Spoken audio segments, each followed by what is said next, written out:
sel au baiser de ma bouche.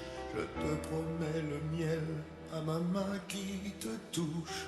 Je te promets le ciel au-dessus de ta couche. Des fleurs et des dentelles pour que tes nuits soient douces.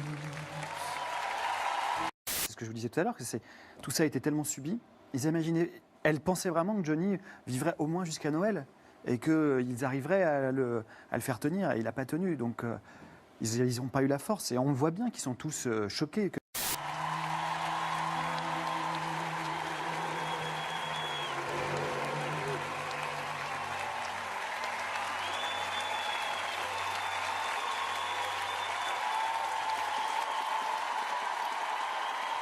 Hallyday, il a quelques décennies de plus qu'elle. Quand il est en vacances à Miami, il va dans un bar, boîte de nuit à South Beach, à Miami Beach, là-bas, et il rencontre dans une boîte de nuit qui appartient à un garçon qui s'appelle André Boudou, il rencontre la fille du propriétaire de la boîte de nuit qui s'appelle Laetitia Boudou.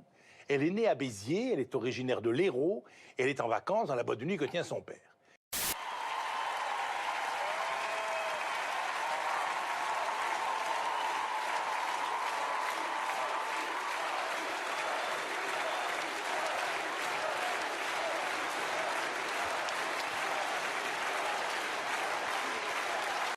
Ça a été, ils le racontent tous les deux, love at first sight. Ils se sont plu, ils se sont aimés, ils ne se sont plus jamais quittés.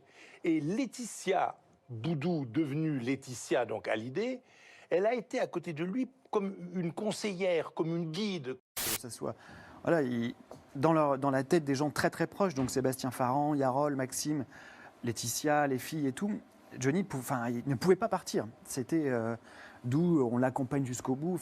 C'est cette violence-là. Comment Il lui a amené aussi une vie de famille, celle dont il une avait vie de rêvé famille, longtemps. bien sûr. Et Laetitia, elle a adopté 2 petites filles. Avec lui, ils ont adopté ensemble 2 petites filles au Vietnam. Elle a recréé une vraie famille. Elle a recréé une vraie famille. Et Johnny était heureux avec elle.